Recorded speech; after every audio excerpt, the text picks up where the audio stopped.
데일 카네기 인간관계론 적을 만드는 확실한 방법과 대안 두 번째. 시어도어 루스펠트는 대통령으로 재임하고 있을 때 자기 생각의 75%가 옳은 생각이라면 자신의 최고 기대치에 도달한 것으로 본다고 고백한 적이 있다. 20세기의 가장 뛰어난 인물로 꼽히는 사람이 희망하는 최고치가 이 정도라면 일반인의 경우에는 어느 정도라야 하겠는가? 여러분이 옳다고 확신할 수 있는 경우가 55%만 되더라도 금융의 거리 월스트리트로 가서 하루에 수백만 달러를 벌어들이고 요트도 즐기며 예쁜 부인도 얻을 수 있을 것이다. 만일 여러분의 생각 가운데 스스로 옳다고 확신할 수 있는 게 55%도 안 된다면 어떻게 다른 사람에게 틀렸다고 말할 수 있단 말인가?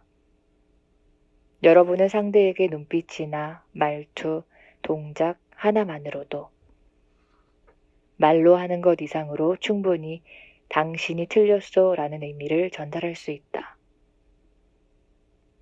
그리고 상대방에게 당신이 틀렸어 라고 할 때 상대방이 여러분의 의견에 과연 동의하겠는가? 불가능한 얘기다. 여러분이 상대의 지적 능력, 판단력, 자부심, 자존심의 직격탄을 날렸기 때문이다. 그럴 경우 상대방이 원하는 건 대받아치는 것뿐이지 결코 생각을 돌리는 게 아니다. 여러분이 플라톤으로부터 칸트에 이르는 논리라는 논리를 다 갖다 대더라도 상대는 의견을 바꾸지 않는다. 여러분이 상대의 감정을 상하게 했기 때문이다. 절대로 당신에게 이러저러하다는 것을 증명해 보이겠다는 얘기로 시작하지 말라. 그것은 정말 안 좋은 경우다. 그것은 이렇게 말하는 것과 같다. 내가 당신보다 잘났으니 내 말 한두 마디 들어보고 생각을 돌리시게. 이건 도전이다. 이것은 대립을 만들어 여러분이 시작하기도 전에 상대에게 여러분과 싸우고 싶은 마음을 갖게 한다. 아무리 우호적인 상황에서도 상대의 마음을 바꾸는 것은 어려운 일이다. 그런데 왜 더 어렵게 만드는가? 왜 역경을 자초하는가? 무언가를 증명하고 싶다면 아무도 눈치채지 못하게 하라. 교묘하고 기술적으로 해서 아무도 여러분이 하는 일을 알지 못하게 하라. 영국 고전주의 대표시인 알렉산더 포우프는 이렇게 말했다. 가르치지 않는 듯이 가르치라. 상대가 이미 아는 것처럼 알려줘라. 또한 체스터필드 경은 아들에게 이렇게 훈계했다. 할 수 있다면 다른 사람보다 현명한 사람이 되어라. 그러나 내가 더 현명하다고 상대에게 말하지 말아라. 20년 전에 내가 믿었던 것들 중 지금도 믿고 있는 것은 거의 없다. 있다면 구구단 정도일까? 하지만 아인슈타인을 읽고 나니 구구단에 대해서도 의심이 간다. 20년 후 나는 지금이 이 책에서 말하고 있는 내용도 믿지 않게 될지 모른다. 예전에 확신하고 있던 모든 것들에 대해 지금 확신이 가지 않는다. 소크라테스는 아테네에서 제자들에게 거듭 얘기했다. 내가 아는 것은 오직 한 가지. 내가 아무것도 알지 못한다는 것뿐이다. 아마 내가 소크라테스보다 현명하길 바라는 것은 무리일 것이다. 그래서 나는 다른 사람들에게 그들이 틀렸다고 말하지 않는다. 그리고 그게 득이 된다는 것을 알게 되었다. 만일 누군가 여러분이 보기에 틀린 말, 아니 여러분이 틀렸다고 확실히 알고 있는 말을 하더라도 이렇게 시작하는 게 낫지 않겠는가? 그런데 잠깐만요. 제 생각은 조금 다르긴 한데 제가 틀릴 수도 있습니다. 종종 그러거든요. 만일 제가 틀린 얘기를 하면 바로 잡아주십시오. 우선 사실부터 살펴볼까요? 내가 틀릴 수도 있다. 종종 틀린다. 사실을 살펴보자. 이런 말에는 마력이 있다. 불가사의한 마력이 분명히 담겨 있다. 이 세상 어떤 사람이라도 여러분이 내가 틀릴 수도 있다. 사실을 살펴보자고 하는데 반대하지는 않을 것이다. 과학자들의 방식이 바로 이렇다. 나는 예전에 스테프슨이라는 과학자를 인터뷰한 적이 있다. 그는 6년간 순전히 고기와 물만으로 버티기도 하면서 11년 이상 북극 지역에서 활동한 유명한 탐험가이자 과학자였다. 그는 자신이 진행하고 있는 실험에 대해 내게 설명해 주었고 나는 그에게 그걸로 무엇을 증명하고자 하느냐고 물었다. 그때 그가 한 대답을 나는 결코 잊지 못할 것이다. 그는 이렇게 말했다. 과학자는 결코 무언가를 증명하려고 하지 않습니다. 다만 사실을 드러내려고 할 뿐이죠. 여러분도 과학적인 사고를 하고 싶지 않은가? 아무도 막지 않는다. 다만 여러분 스스로 막고 있을 뿐이다. 여러분이 틀릴 수도 있다는 점을 인정하면 말썽이 생기는 것을 막아줄 것이다. 그러면 모든 논쟁이 그칠 것이고 상대도 여러분만큼 공정하고 대범해지기 위해 노력하게 될 것이다. 상대 역시 자신이 틀릴 수도 있다는 점을 인정하게 될 것이다. 만일 여러분이 상대가 확실히 틀렸다는 것을 알고서 무뚝뚝하게 상대에게 틀렸다고 하면 어떤 일이 일어나겠는가? 구체적인 사례를 들어 살펴보자. 뉴욕의 젊은 변호사 S씨는 최근 미국 연방대법원에서 매우 중요한 사건의 변론을 맡고 있었다. 상당한 돈과 법률상의 쟁점이 걸린 중요한 사건이었다. 논쟁이 한창이었는데 대법원 판사가 그에게 이렇게 물었다. 회사법의 법정기한이 6년이죠? S씨는 멈춰서서 판사를 쳐다보다가 이렇게 무뚝뚝하게 대답했다. 판사님, 회사법에는 법정기한이란 게 없습니다. 카네기 강좌에 온 S씨는 당시 상황을 이렇게 설명했다. 갑자기 법정이 조용해지면서 실내 온도가 0도까지 내려가는 것 같더군요. 제가 맞고 판사는 틀렸기 때문에 그렇게 얘기했던 거죠. 그런데 그를 제게 호의적으로 만들었겠습니까? 아닙니다. 나는 아직도 내가 법률적으로 옳았다고 생각합니다. 그 어느 때보다도 변론도 더 잘했고요. 하지만 상대방을 설득할 수가 없었습니다.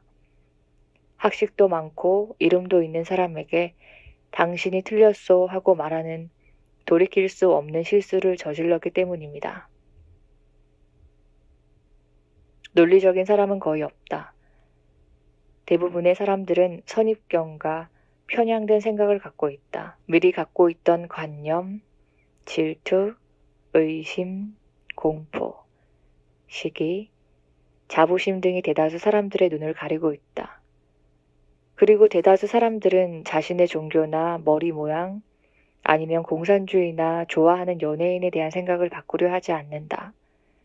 그러므로 만일 다른 사람에게 틀렸어라고 얘기하고 싶은 마음이 들면 매일 아침 식전에 무릎을 꿇고 경건한 마음으로 아래 구절을 읽기 바란다. 제임스 하비 로빈슨 교수의 지혜가 담긴 책, 정신의 형성이라는 책에 나오는 구절이다.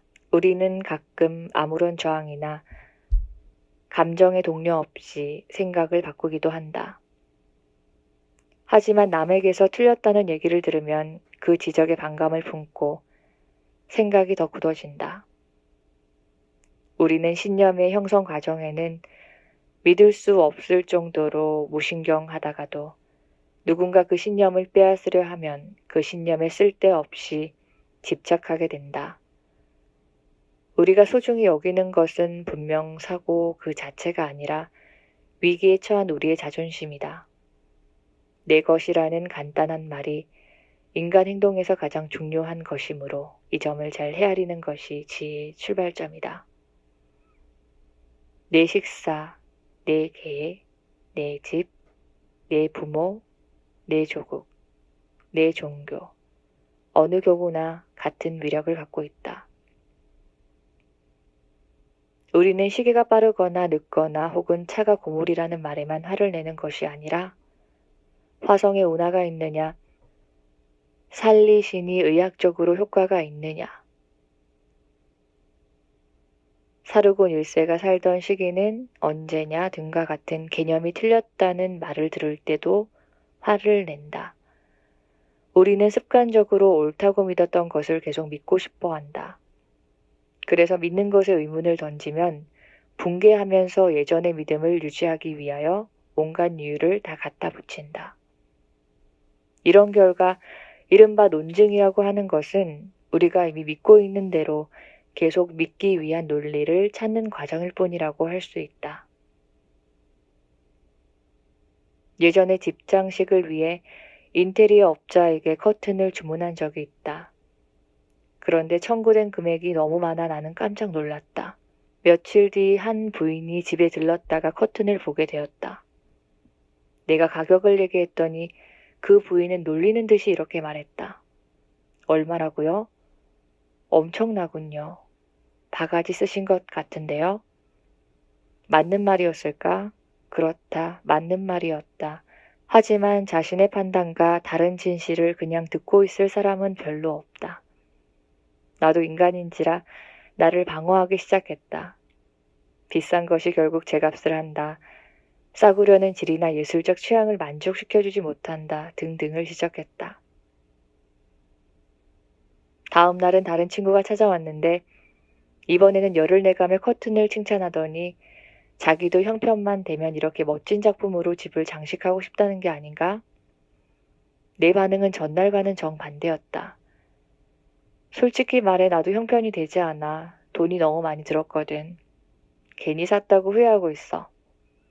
틀렸을 때 자신에게는 틀렸다고 인정할 수 있다.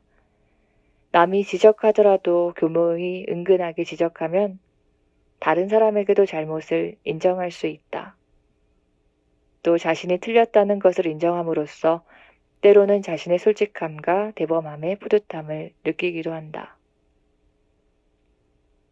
하지만 누군가가 도저히 삼킬 수 없는 딱딱한 사실 덩어리를 입에 들이밀고 삼키라고 한다면 남북전쟁 때 가장 유명한 편집장이던 호러스 그릴리는 링컨의 정책을 끔찍히 싫어했다. 그는 논쟁과 조롱과 비난을 거듭하면 링컨을 자기 생각에 동감하도록 바꿀 수 있으리라 기대했다. 그는 신랄한 비판을 몇 달간, 몇 년간 계속했다. 사실 링컨이 부스의 흉탄에 쓰러진 날도 그는 거칠고 신랄한 조롱, 어린 공격이 담긴 글로 링컨을 공격했다. 그런데 이런 신랄함으로 링컨이 생각을 바꿔 그릴리에게 동의하게 되었을까? 전혀 그렇지 않았다. 조소와 비난으로는 결코 상대의 생각을 바꿀 수 없다. 사람을 다루는 법이나 자기 관리, 인성개발에 대한 매우 뛰어난 안내서가 필요하다면 벤저민 플랭클린의 자서전을 읽기 바란다. 이 책은 가장 매력적인 전기일 뿐 아니라 미국 문학의 고전이기도 하다. 벤저민 프랭클린은 자서전에서 자신이 어떻게 쓸데없이 토론하는 버릇을 극복하고 미국 역사상 가장 유능하고 상냥하며 외교적인 사람으로 변신했는지에 대해 자세히 얘기한다. 벤저민 프랭클린이 여전히 실수를 거듭하던 젊은 시절 얘기다. 하루는 친구로 지내는 나이든 퀘이커교도 한 사람이 그를 부르더니 그의 아픈 곳을 콕 찌르는 진실 몇 가지를 지적하며 이렇게 말했다. 벤, 자네 정말 구제불능이야. 자네 의견은 자네랑 생각이 다른 사람들에게 상처를 주고 있네. 그 상처가 너무 커서 이젠 아무도 자네 의견을 듣고 싶어 하질 않아. 자네 친구들도 자네가 안 보여야 더 마음이 편하다고 할 정도야. 자넨 아는 게 너무너무 많아 아무도 자네에게 입도 뻥끗 못하고 있지. 사실 말해보려 애써봐도 마음만 불편해지고 힘만 들게 돼. 이제 다들 포기했다네. 자네가 유식하다고 하지만 알면 얼마나 알겠나. 이런 상태로는 자네가 앞으로 지금 알고 있는 것보다 더 많이 알게 될 것 같지는 않네. 이런 통렬한 비판을 받아들이는 태도가 내가 보기에는 벤저민 프랭클린이 가진 가장 뛰어난 장점 중 하나다. 그는 이 말이 진실이라는 것을 깨달을 만큼 그릇이 크고 또 현명했다. 그리고 이대로 가면 실패와 사회적 몰락밖에 남지 않는다는 것도 알아차렸다. 그는 즉시 180도 방향을 전환했다. 그는 당장 자신의 거만하고 독선적인 태도를 바꾸었다. 프랭클린은 다음과 같이 말하고 있다. 나는 다른 사람의 감정에 정면으로 반박하는 것과 내 감정을 적극적으로 주장하는 것을 삼가기로 마음먹었다. 심지어 말을 할 때 고정된 의견을 암시하는 말이나 표현, 예를 들면 확실히, 의심의 여지 없이 등의 말을 삼가고 대신에 내 생각엔, 내가 이해하기로는, 추측하건대, 현재로 봐서는 등의 말을 사용했다. 내가 보기에 다른 사람이 틀린 주장을 하더라도 대놓고 반박하거나 바로 그 주장의 오류를 보여주는 즐거움을 참기로 했다. 그 대신 어떤 상황이나 경우에는 그의 의견이 맞을 수도 있지만 지금의 경우에는 약간 차이가 있어 보인다. 혹은 그런 것 같다 정도로 말을 시작했다. 태도 변화의 효과는 금세 눈에 보였다. 내가 참여하는 대화는 더 유쾌하게 진행됐다. 나는 조심스럽게 의견을 제시했기 때문에 상대도 쉽게 받아들였고 충돌이 줄어들었다. 내가 틀릴 경우에도 예전만큼 괴롭지 않게 됐으며 운 좋게 내가 옳은 경우에는 상대로 하여금 쉽게 자신의 실수를 인정케 하고 같이 즐거워할 수 있게 됐다. 처음에는 이런 태도를 취하기 위해 성질을 죽여야 했지만 나중에는 이것이 너무 편하고 익숙해져 아마 지난 50년간 내가 독선적인 말을 하는 것을 들어본 사람이 한 명도 없을 것이다. 내가 전에 새로운 제도나 개정안을 제안했을 때 동료 시민들의 지지를 받은 것이나 의원으로서 시의회에서 영향력을 행사할 수 있었던 것은 내가 성격상 사심이 없었기 때문이기도 하지만 주로 이런 습관 덕분이었다고 여겨진다. 왜냐하면 나는 연설의 재능이 없어 유창하지도 못하고 단어 선택에 머뭇거리기도 하며 용어 사용이 정확하지도 않은데도 불구하고 대개는 내 주장을 관철할 수 있었기 때문이다. 벤 프랭클린의 방법이 사업에서는 어떻게 작동할까?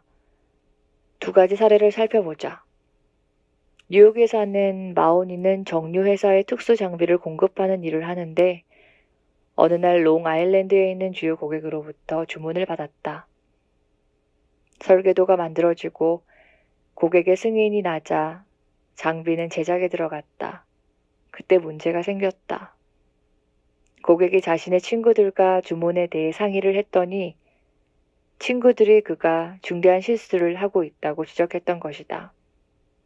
여긴 너무 넓고 저긴 너무 좁고 여긴 이렇게 잘못됐고 저긴 저렇게 잘못됐다는 온갖 지적들이 그에게 쏟아지기 시작했다. 그는 친구들의 지적에 화가 치솟아 마오니 씨에게 전화를 걸어 이미 제작에 들어간 장비를 인수할 수 없다고 통보했다. 이때 일에 대해 마오니 씨는 이렇게 얘기했다. 설계도를 아주 정밀하게 검토한 결과 우리가 옳다는 것을 확신할 수 있었습니다. 그리고 우리 고객과 그 친구들이 잘 모르면서 여러 가지 지적을 하고 있다는 것도 알고 있었죠. 하지만 직접 그렇게 얘기하면 좋지 않은 결과가 생길 수도 있다는 느낌이 오더군요. 나는 롱아일랜드에 있는 그의 사무실로 찾아갔습니다.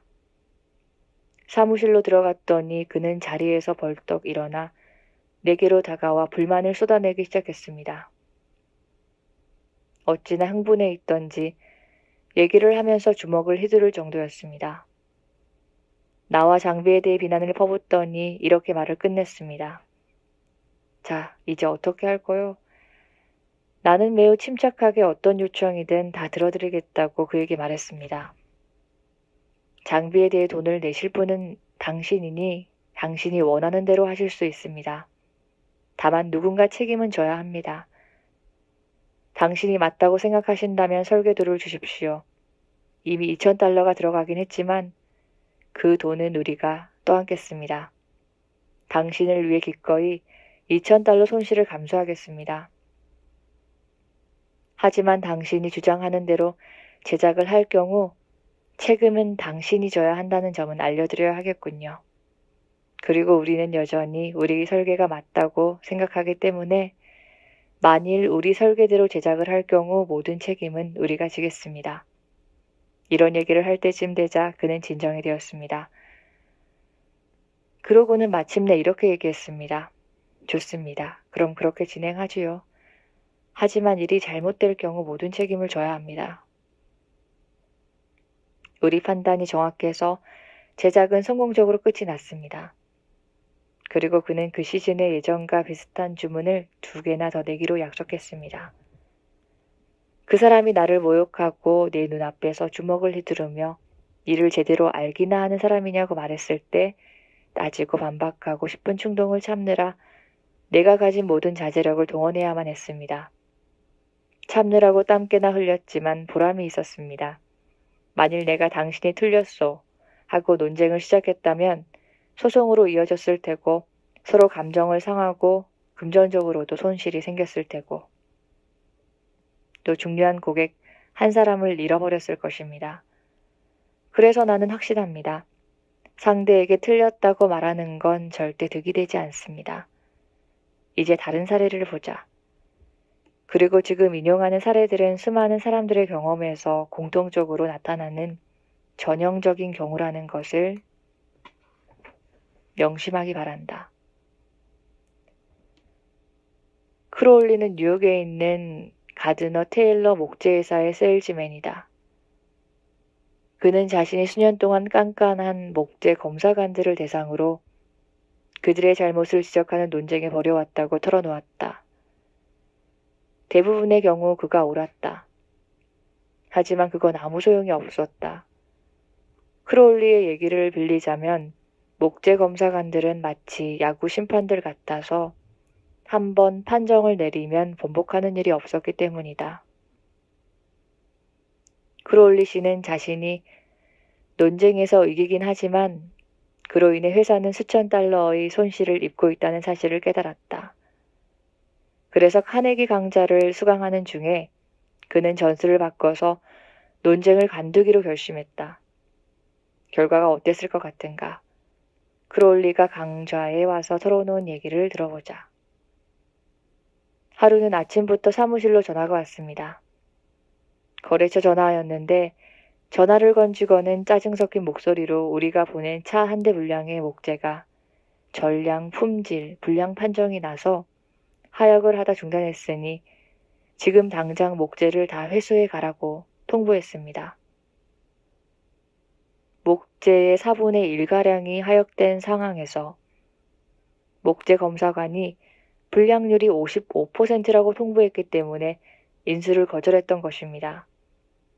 바로 사무실에서 튀어나와 거래처로 가면서 지금 상황을 어떻게 하면 가장 잘 처리할 수 있을까 곰곰이 생각해 보았습니다. 일반적으로 이런 상황에서 예전에 나라면 평가 기준을 들먹이고 내가 목재 검사관이던 시절의 경험과 지식을 바탕으로 상대 검사관에게 목재가 실제로 기준에 적합하며 그가 검사 기준을 잘못 해석하고 있다고 설득하려 했을 것입니다. 하지만 이번에는 여기 카네기 강좌에서 배운 원칙을 적용해 보아야겠다고 마음먹었습니다. 현장에 도착해보니 구매자와 목재 검사관이 한판 논쟁이나 다툼을 벌이려고 단단히 준비하고 있다는 걸 알 수 있었습니다. 하역 중이던 차로 가서 나는 판정을 어떻게 하는지 볼 수 있도록 하역을 계속 해줄 것을 요청했습니다. 그리고 검사관에게 전에 하던 대로 불량 목재를 가려내고 합격한 목재를 따로 쌓아달라고 요청했습니다. 검사관이 일하는 것을 조금 지켜보니까 그가 실제로 기준을 너무 엄격히 적용하고 있고 규정도 잘못 해석하고 있다는 생각이 들더군요. 문제의 목재는 백송이었는데 검사관은 단단한 제목에 대해서는 철저히 이해하고 있었지만 백송에 대해서는 잘 알지도 못하고 경험도 부족했습니다. 더군다나 백송은 제 전문 분야이기도 했습니다. 그래서 그가 하는 품질 판단에 의의를 제기했을까요? 전혀 아닙니다. 나는 계속 지켜보다가 조금씩 이 목재는 왜 불량 판정을 받았느냐는 식의 질문을 했습니다. 나는 조금도 판정이 잘못되었다는 내색을 하지 않았습니다. 질문하는 유일한 이유는 다음번에 정확하게 요구되는 품질의 목재를 공급하기 위해서라고 강조해 두었습니다. 매우 우호적이고 협조적인 분위기로 질문을 하고 그들의 기준에 적합하지 않은 목재를 가려내는 것은 정당하다고 계속 얘기했더니 검사관의 태도가 누그러지면서 우리 사이에 있던 긴장 관계도 눈 녹듯이 사라지더군요. 그러면서 가끔씩 조심스럽게 내가 몇 마디 던지자 검사관도 자신이 불량 판정을 내린 목재가 실제로는 기준에 부합할 수도 있겠다는, 그리고 자신들이 요구하는 기준에 부합하는 목재는 훨씬 비싼 등급의 목재겠구나 하는 생각이 싹 트는 것 같았습니다. 하지만 내가 이 점을 부각시키려 하고 있다는 것에 대해서는 조금 더 눈치채지 못하도록 주의를 기울였습니다. 점차 그가 태도가 전반적으로 변하더군요. 결국 그는 자신이 백송에 대해서는 경험이 없다는 점을 인정하고 하역되는 목재 하나하나에 관해 내 의견을 묻기 시작했습니다. 나는 하나하나에 대해 그것이 왜 특정 등급에 해당하는가를 설명했습니다. 하지만 만일 그 목재가 그들이 생각하는 용도에 적당하지 않다면 무조건 인수해달라고 할 생각이 없다는 점을 누누이 강조했습니다. 마침내 그는 자신이 불량 판정을 내릴 때마다 꺼림칙하던 이유를 알게 되었습니다. 더 높은 등급의 목재를 주문했어야 하는데 그러지 못한 자신들의 실수를 깨닫게 되었던 것이죠. 최종적으로 내가 현장을 떠나고 난 후 검사관은 목재를 전부 다시 검사하고는 전체 합격 판정을 내렸습니다. 그리고 대금 전액에 대해 결제를 받았습니다. 상대가 틀렸다고 지적하는 것을 삼가는 약간의 기지를 발휘했더니 이 거래에서만도 회사는 상당한 금액의 돈을 아낄 수 있었습니다. 그리고 그와 함께 쌓인 호의는 돈으로 따질 수가 없는 것이죠. 참고로 지금 내가 얘기하고 있는 것은 새로운 진실이 아니다. 이미 20세기 전에 예수는 이렇게 말했다. 너와 다투는 사람과 빨리 화해하라. 다르게 얘기하면 고객과 배우자와 반대자와 논쟁하지 말라는 뜻이다.